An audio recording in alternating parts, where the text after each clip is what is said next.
Bueno, justamente, ¿qué son las enfermedades nutricionales y metabólicas? Bueno, es un grupo de enfermedades, ¿no? Que está dado por la disminución de las vitaminas, ¿sí? Como ustedes sabrán de bioquímica, que yo sé que ustedes saben mucho de bioquímica, existía algo que se llamaba el pool de aminoácidos. Entonces, había un pool de aminoácidos que habían aminoácidos esenciales y no esenciales, ¿verdad? Entonces, ¿alguien me puede decir cuál es la diferencia entre un aminoácido esencial y uno no esencial?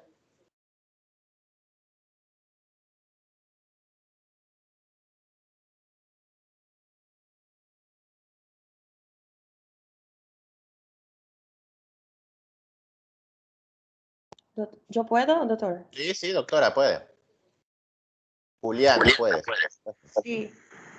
Los esenciales son sintetizados en el cuerpo y los no esenciales nosotros no solemos sintetizarlos. O sea, tú me estás diciendo que los aminoácidos esenciales nosotros los hacemos. No, en realidad, al contrario, los esenciales nosotros no podemos sintetizar y los no esenciales nosotros sintetizamos. Exactamente. Es decir, que los aminoácidos esenciales yo los necesito comer, los necesito tragar, los necesito obtener porque mi cuerpo no los sintetiza. Mientras que los aminoácidos no esenciales, independientemente de que yo no me los coma, de que yo no los meta en la dieta, mi cuerpo los produce. Evidentemente, ambos, pero lo que sí o sí es que ambos aminoácidos, si te pones a ver, son necesarios para que las funciones vitales, mis funciones del cuerpo, se ocurran de manera normal. Muy bien. Entonces, las vitaminas en muchos casos son aminoácidos, ¿sí? Entonces, ¿por qué quiero hablar yo de esto? Porque, por lo menos, el alcohol es una de las enfermedades, es un hábito justamente que está relacionado con déficit carenciales o con enfermedades con déficit nutricionales. ¿Por qué? Porque a medida de que usted consuma alcohol, mientras más alcohol usted está tragando, va a haber una disminución en la absorción de ciertas vitaminas. ¿Sí? El alcohol hace que nosotros no absorbamos de manera adecuada ciertas vitaminas. Vitaminas que en muchos casos son aminoácidos esenciales. Lo entendemos, ¿verdad? Entonces, por ejemplo, justamente está relacionado el hábito alcohólico en estos momentos con justamente la acción inhibitoria sobre la absorción de la tiamina. Es decir, a mayor alcohol yo tome, menor absorción de tiamina voy a tener. Por ejemplo, el síndrome de Korsakoff o psicosis de Korsakoff justamente representa la enfermedad nutricional más importante en la neuropsicología, dado su relación con alteraciones de la memoria. El paciente que vive alcoholizado, que vive bebiendo, ¿sí? Ah, ese carajo está loco, ese tipo está loco. Sí, puede ser que esté loco, pero ese hábito tóxico del alcohol ha hecho de que él no absorba tiamina. Y esa sin tiamina yo no tengo memoria. ¿Sí? Y es por eso de que muchos pacientes alcohólicos crónicos tienen alteraciones de la memoria, entre muchas otras causas, ¿no? Entonces, la vitamina B1, también conocida como tiamina, es una vitamina hidrosoluble, ¿sí? Insoluble en alcohol. Es decir, que no se diluye en alcohol. Si hay alcohol, no hay tiamina, ¿sí? Su absorción ocurre a nivel del intestino delgado, como la mayoría de las sustancias que nosotros consumimos, ¿sí? Pero justamente esta vitamina C, esta tiamina, está favorecida por la presencia de vitamina C y ácido fólico, ¿sí? Pero inhibida por la presencia del alcohol. Más alcohol, menos tiamina, ¿sí? Y es necesaria en la dieta diaria de la mayor parte de los vertebrados, es decir, nosotros. Entonces, ¿la tiamina es esencial o no esencial? Esencial. Ok, entonces, yo no la puedo sintetizar, yo necesito tragarla, necesito obtenerla del medio. Fíjate de que la historia de la humanidad está relacionada con la medicina o con toda la ciencia. Fíjate de que antes la gente, los que andaban en barco, tiempos de Colón, en los tiempos de Américo Vespucio y todos estos grandes navegantes, se decía de que la gente que iba en los marineros se volvían locos, ¿sí? Y lo relacionaban con ciertas cosas, con espíritus del mar y cosas raras. Pero después hubo un carajo que pensó y dijo, estos marineros tienen que tener algo, o les pasa algo en el mar que no les pasa cuando están en tierra. Y es que en el mar no hay vitamina C. En el mar no hay vitamina C. O sea, la vitamina C en el mar no te lo da un pescado, no te lo da comer una gaviota. No, no, no. La vitamina C en el mar no existe. La única manera que hay vitamina C es en tierra firme. Y entonces el marinero, si no tenía vitamina C, ¿tiene tiamina, sí o no? No, No. Entonces, pues, hubo una persona que dijo, hay que incluir cítricos dentro de los barcos para que el marinero coma cítricos en el mar, porque es la única manera de que este marinero pueda producir o pueda por lo menos asimilar la tiamina, a pesar de que también los marineros bebían más que un cosaco ruso, ¿no? Esos tipos se partían el hígado bebiendo. Entonces, justamente, muchos de los cuentos del mar, de sirenas y diferentes monstruos, están relacionados con que el marinero se volvía loco en el mar por la déficit de tiamina, porque no consumía vitamina C. Entonces, hay síndromes debido a este déficit como el beriberi, el síndrome de Korsakoff o la demencia de Korsakoff. Muy frecuente todavía en pacientes alcohólicos. El síndrome de Korsakoff es una pérdida grave de la memoria, ¿sí? Y eso se ve muchísimo en pacientes alcohólicos crónicos graves, ¿verdad? Es fuerte ver un paciente alcohólico. Me disculpa la palabra, es muy fuerte. Cuando tú ves un paciente alcohólico crónico, ya con alteraciones neuropsiquiátricas. Yo he visto gente, cuando yo hice mi posgrado en neurocirugía, duré 8 meses en una unidad de psiquiatría. Tenía que rotar por un hospital psiquiátrico. Y yo veía pacientes alcohólicos que se robaban el alcohol para curarse heridas, para bebérselo. Gente que bebía perfume, gente que bebía cualquier lavaplato, cualquier vaina que le pasaba, el alcohólico se lo metía. Por la locura esta de Korsakoff y por las alteraciones de la demencia. El déficit de tiamina también produce alteraciones justamente a nivel del sistema cardioconector, ¿sí? Nódulo sinusal, las fibras de Purkinje, las de His, también producen alteraciones cardíacas porque produce alteraciones sobre lo que llamamos el sistema cardioconector. La encefalopatía de Wernicke, como su nombre lo dice, son lesiones justamente relacionadas a déficit también de tiamina, ¿sí? Y esto que estamos viendo es una enfermedad horrorosa, se llama la enfermedad de Tay-Sachs.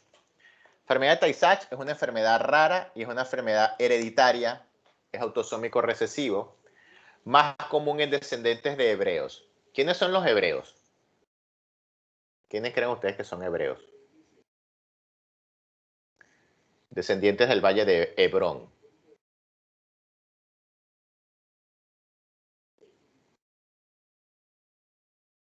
Hola. ¿Quiénes son los hebreos?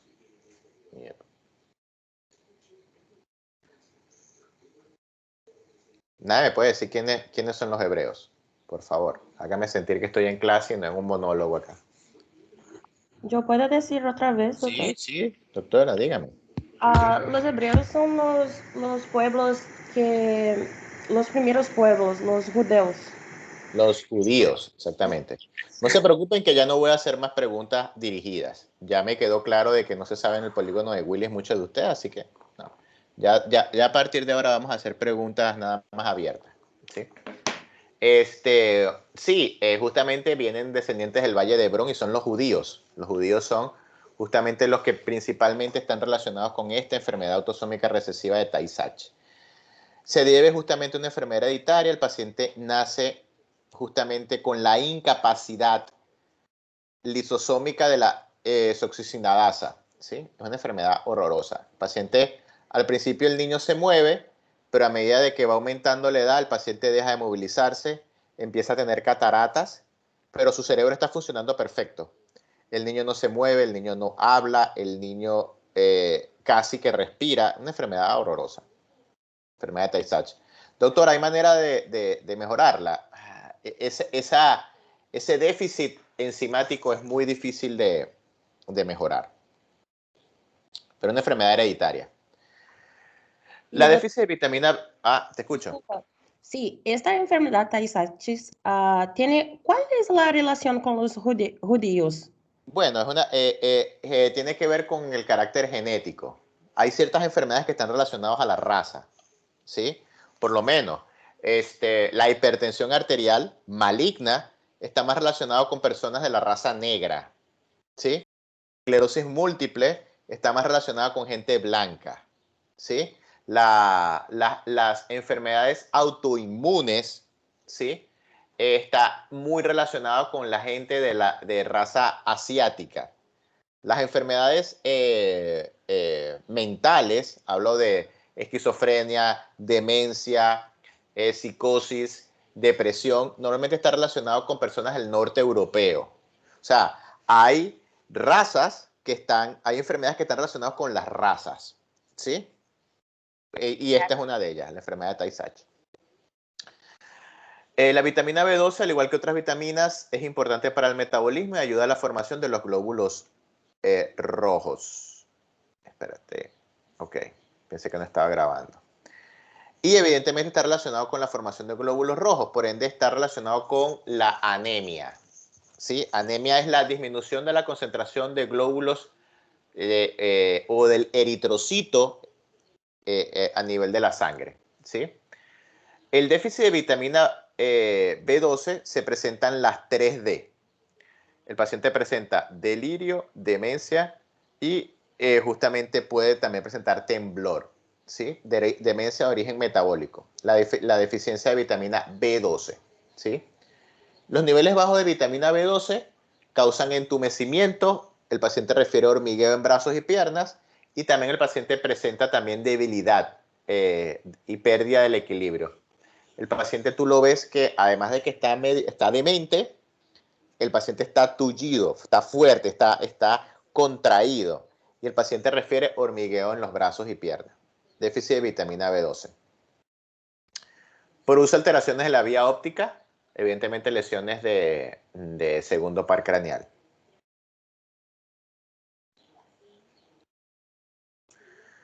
Hay diferentes tipos de neuropatías, ¿sí? Normalmente los déficits vitamínicos se relacionan mucho con alteraciones visuales. En el año 2020 que estamos ahorita, donde la gente todavía se muere de hambre, toda la gente se muere de hambre en este mundo, y donde el 98% de las riquezas del mundo está acumulado en el 1% de la población mundial, la gente se muere de hambre. Y justamente los que más se mueren de hambre son los niños y los adultos, los viejos, los abuelos. Y normalmente estos pacientes desnutridos, usted los ve con alteraciones visuales. Normalmente los pacientes desnutridos no ven bien en los colores. Uno de los tests que se hacen para ver el estado nutricional de un paciente, a pesar del peso y todo eso, se le da una escala de colores. Y el niño desnutrido no logra ver todos los colores, porque justamente uno de los aminoácidos que nos permite ver colores va a estar alterado y es un aminoácido esencial, que no lo podemos sintetizar a menos que lo comamos. Y también está relacionado con déficit de vitamina B12. Hay ciertas alteraciones justamente alteraciones visuales, como te dije, los déficits nutricionales están íntimamente relacionados con lesiones visuales.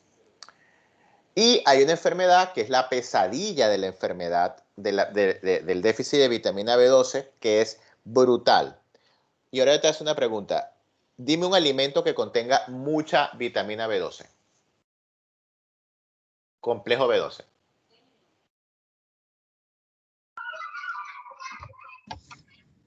Como se diz acerola, Juliana? No, Acerola. Aquí hay no, acerola. Sí. no sé cómo habla en español. Acerola. Sí, le conozco que es la acerola. Como? Acerola, me estás diciendo. Sí. Acerola. Sí, aquí hay acerola. Sé lo que es la acerola. La acerola es una fruta pequeña que tiene muchísima cantidad de vitamina C, pero no tiene complejo B12. Ah, sí. Carne, profe. ¿Ah? Yo Carne. creí que fruto Carne. de Estamos mar. estudiando medicina y hay Pescado. carne de muchas causas. Hay carne de venado, O hay às Carne vezes carne vacuna. humana, hay de carne de tilápia, pollo. Fígado, carne ovos, de vaca. Fígado vacuno. leite de derivados. Alguien, Pescado, apareció Guillermo. Guillermo Santiago apareció. Y él escribió algo muy interesante. Él escribe peces. La carne del pescado es la mayor concentración de vitamina B12 que hay. ¿Sí? Pero somos tan estúpidos de que compramos una pastilla de vitamina B12 y no compramos pescado. El pescado es lo que tiene mayor concentración de vitamina B12. Ojo, el hígado también, el hígado de vaca. Pero yo te voy a decir sinceramente, entre comerme un hígado de vaca y comerme un pescado, prefiero 1000 veces un pescado. Pero lo que hay mayor concentración de vitamina B12 es en la carne de pescado. Hablo de concentración, ¿sí?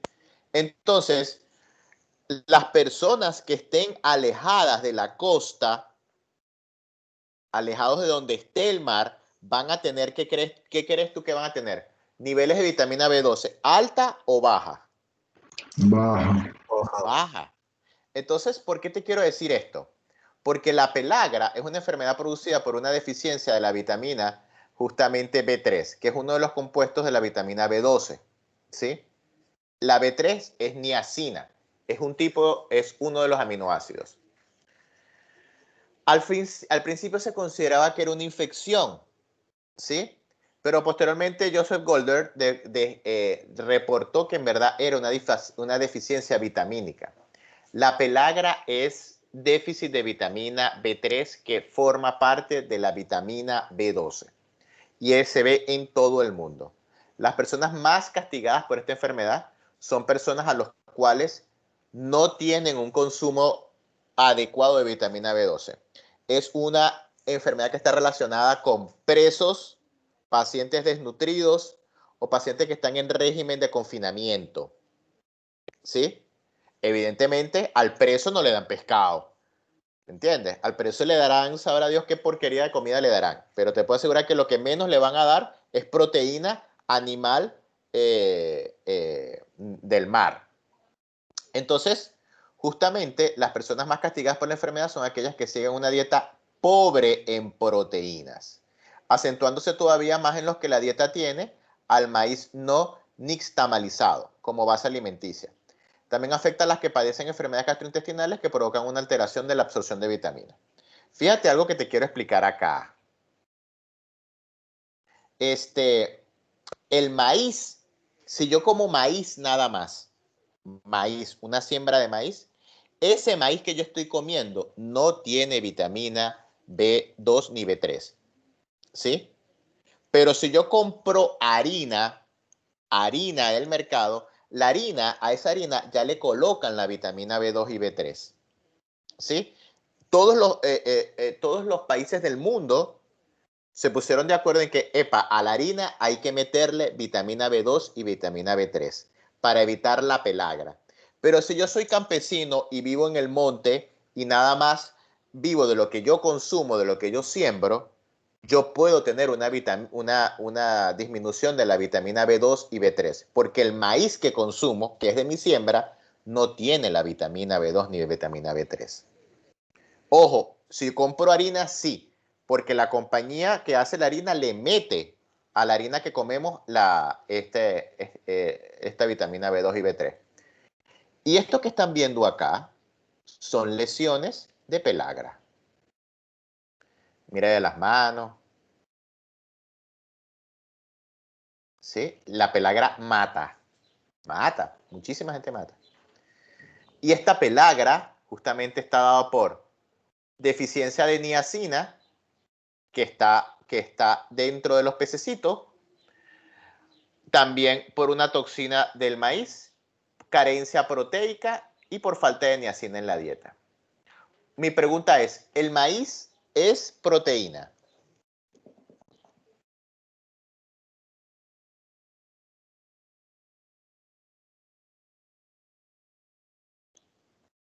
¿Los escucho?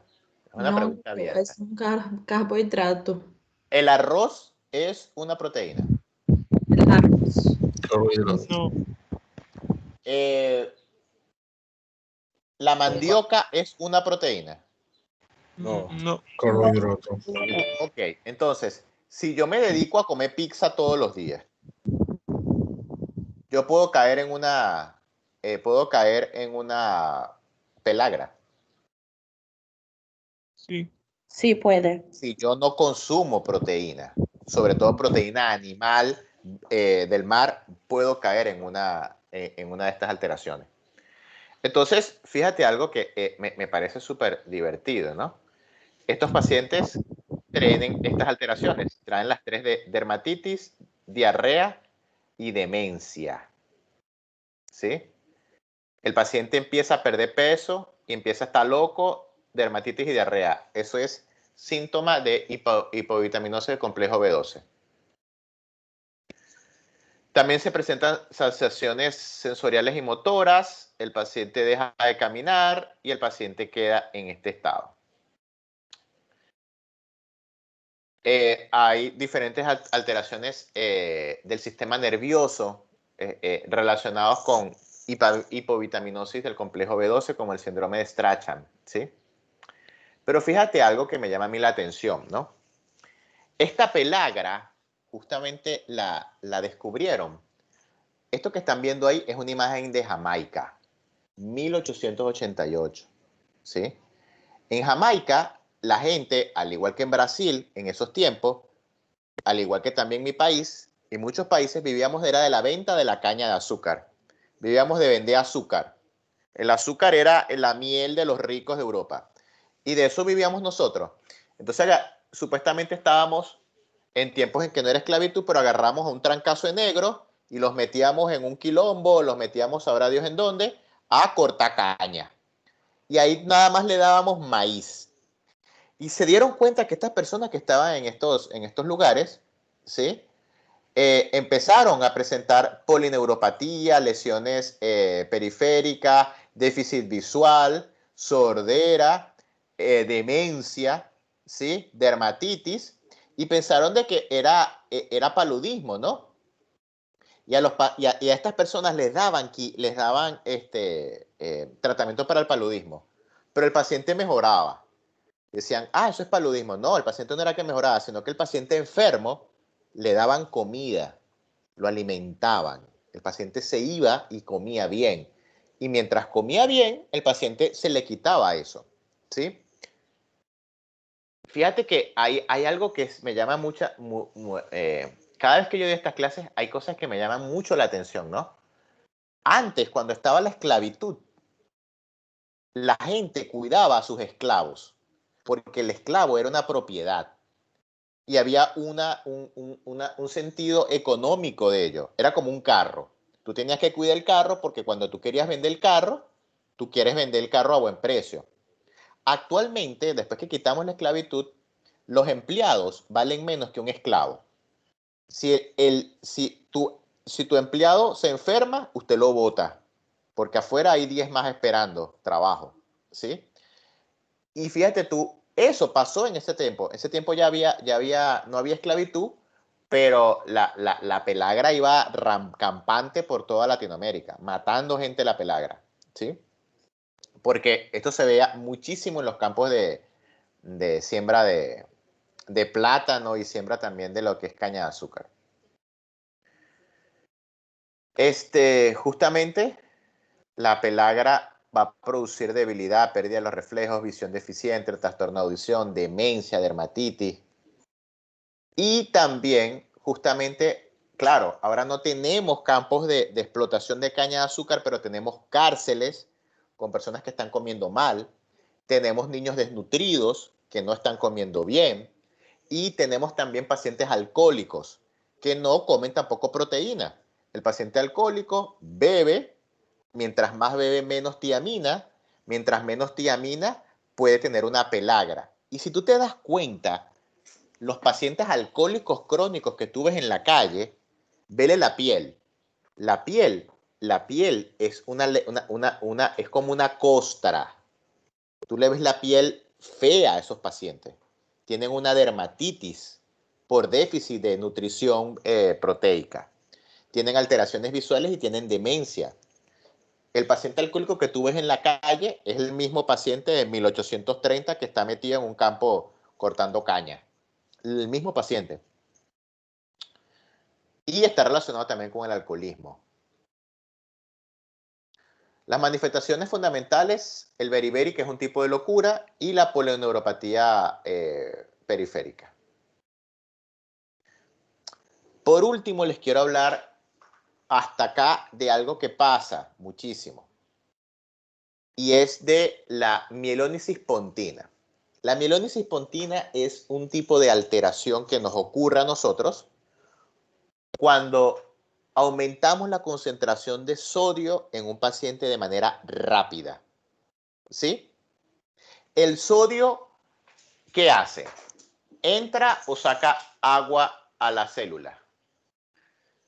Saca agua, doctor. Si yo agarro carne y le tiro sal encima, ¿qué pasa con la carne? Va a deshidratar. Se seca. Muy bien. Entonces, lo mismo va a ocurrir en tu cuerpo. ¿A dónde te quiero llevar?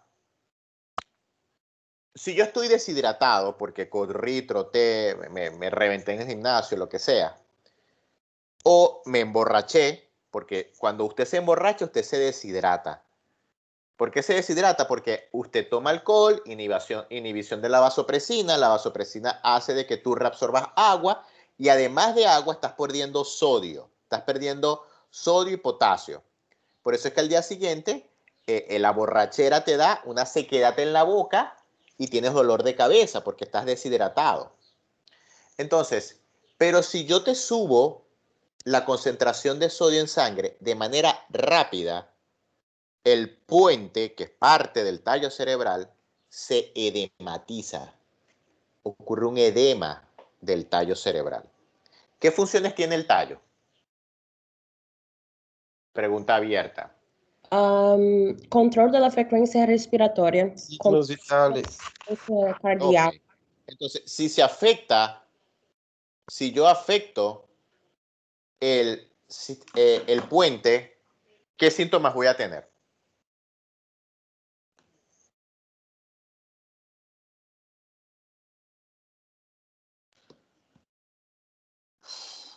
Escucho.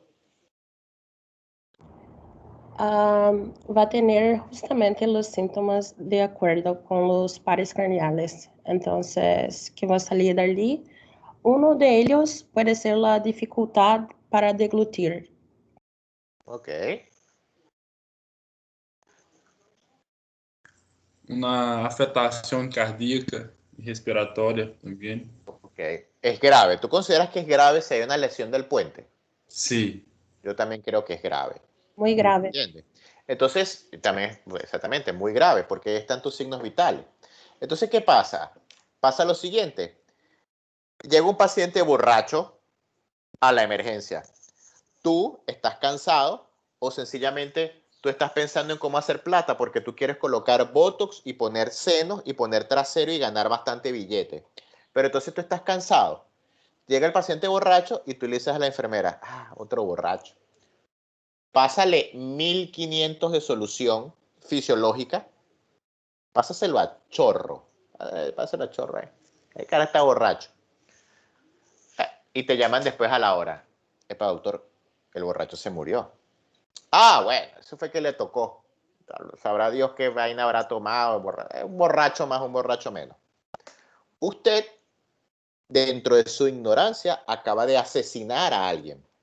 Porque cuando usted coloca soluciones salinas a chorro, puede producirle un edema del tallo cerebral y va a matar a ese paciente. Doctor, ¿hay manera de revertir esto? No, no hay manera de revertir esto. O pásalo al revés. Te voy a decir algo que le pasó a un médico. Y le pasó a un médico porque nosotros tenemos que aprender a hablarle al paciente. El paciente, yo sé que ustedes o nosotros nos consideramos que somos más inteligentes y más, pero el paciente a veces no tiene la capacidad de entender muchas cosas como nosotros y usted tiene que hablarle a él a su nivel. Llegó una paciente embarazada con dengue. Y el médico le dijo, no, tú tienes dengue. Tienes que tomar abundante líquido. ¿Sabes qué? Debes tomar bastante Gatorade. Gatorade, Powerade, ese. Y bueno, la señora se fue y en un día, en menos de 12 horas, se metió 14 Powerade. La paciente regresó en coma a la emergencia. En coma. Ya, una cebolla, una zanahoria llegó a la emergencia. Hizo una mielónisis pontina. ¿Quién fue que llevó a la paciente a esto? La otra concentración de los electrolitos, creo, el Entonces, sodio. claro, yo no estoy diciendo que el médico la asesinó ni la mató ni nada de eso, porque evidentemente yo sé que nadie va a querer hacerle daño a alguien más, pero usted tiene que bajarse de tu pedestal donde tú estás y explicarle al paciente. Mira, tú puedes tomar, pero no puedes tomar tanto porque puede pasar esto, tal. Pero tú tienes que explicarlo, tú tienes que decirlo. Ahora, si el paciente se mete 24 Powerade en 2 horas, eso ya es el problema de él. Pero usted tiene que decirle al paciente. Eso pasó aquí en este país. Eso pasó aquí en Asunción. ¿Ves? Yo lo vi. Veo todas las semanas en emergencia pacientes que llegan borrachos y recién graduados, médicos recién graduados, que hacen ese tipo de cosas. Colócale de solución salina fisiológica, le pasan la salina fisiológica y el paciente queda en coma. Doutor, una consulta. A ese paciente alcohólico que llega, ao contrário de colocar uma solução salinizada, se colocássemos entonces uma solução glucosada. Lo que usted tiene que hacer primero es medirle los electrolitos a ese paciente. Ok. Eso es lo primero que usted tiene que hacer. Usted agarra, le coloca una vía, le coloca una solución de mantenimiento y le pide electrolitos a ese paciente. Mira, llegaron los electrolitos. Mira, tiene el sodio bajo, el potasio alto. Mira, ya tú sabes cómo está ese cuerpo. Y ya tú, basado en esos resultados, tú puedes saber qué le voy subiendo, qué le voy bajando, qué le voy poniendo, qué le voy quitando. Mira, tiene la glucosa baja, tiene la glucosa alta. Pero así a lo macho, de enchufarle a la gente cualquier porquería, no, eso está mal. Sí, y también tenemos que tener en cuenta el balance hídrico, ¿sí? Lo que va a entrar y Lo que lo pasa es que estoy de acuerdo, pero eso es lo que pasa en la emergencia. Y esto, justamente la mielónisis pontina, ya te dice que justamente ocurre cuando hay justamente lesión del puente de Barolio por aumento rápido de lo que es el sodio, confusión, equilibrio, dificultad de deglutir, alucinaciones, temblor. En verdad lo que yo he visto del paciente es que el paciente cae en coma. En coma. O sea, yo nunca he visto un paciente con mielónisis pontina que esté delirando, que no. Yo lo he visto en coma, ya, he hecho una lechuga. Señora, llévese su lechuga para su casa, ya. De ahora en adelante, este es su hijo. No va a hablar, no se va a mover. Cómprese un camión de pañales y ya, ya no hay más nada que hacer. Eso es lo que pasa con estos pacientes, ¿sí? Y también esta es una enfermedad rarísima, no se las voy a colocar, es un tipo en bioquímica, ustedes vieron algo llamado galactosemia, ¿sí o no? Sí, ¿Qué es la galactosemia? el aumento de la galactosa. Pero ¿por qué ocurre la galactosemia? Ah, sí, disculpa. ¿Qué es la galactosemia?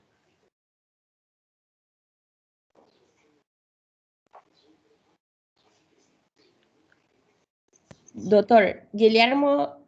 Ah, no, disculpa. ¿Qué es la galactosemia? Bueno, creo que tampoco estudiaron bioquímica. Chacho, pero ustedes no quieren estudiar bioquímica, anatomía. Díganme algo que sí estudiaron ustedes para poder preguntarles por eso.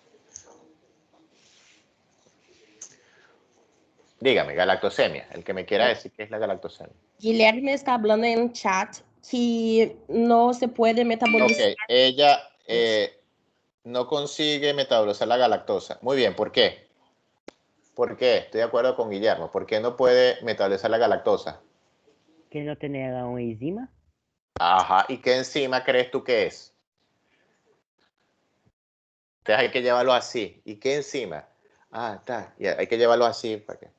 Dígame qué enzima. Galactasa? ¿Galactasa qué? Así vamos así. ¿Galactasa qué? Y ahora ahora alguien me va a decir qué galactasa es. Galactasa reductasa. Es esa. La enzima encargada de reducir, de romper la galactosa para que usted pueda absorber la galactosa. Si usted no tiene esa enzima, el nivel de galactosa aumenta o disminuye. Aumenta. ¿Y dónde se va a acumular esa galactosa? En tu cerebro, en tu sinapsis. Y no va a permitir que tú pienses de manera adecuada, ¿sí? Y va a producir retardo mental, va a producir lesiones en la vía motora, va a producir lesiones en todo tu cerebro. Ahora, ¿cuál es la solución de la galactosemia? Hacer la disminución de la galactosa. Ok, ¿y cómo haces eso? Vamos a estimular entonces la enzima galactasa reductasa. Entonces usted le da la enzima galactosa reductasa al paciente para que el paciente rompa la galactosa y asimile la galactosa. Y debido a la galactosa, consiga justamente glucosa. Y a partir de esa glucosa pueda generar energía. Y a partir de esa energía el paciente puede hacer un ciclo de Krebs. ¿Verdad? Sí. Entonces, la galactosemia es dentro de las galactosemias, que hay muchísimas enfermedades de galactosemia, está esta que está acá, que es la enfermedad de Krabbe. Y está también producida por una sustancia que es el galactocerebrósido, que es un acúmulo de galactosemia en el sistema nervioso central. Bueno, muchachos, déjame parar aquí la grabación. ¿Dudas? Doutor, só não entendi os síntomas da síndrome de Strachan. Síndrome de Strachan es un síndrome que está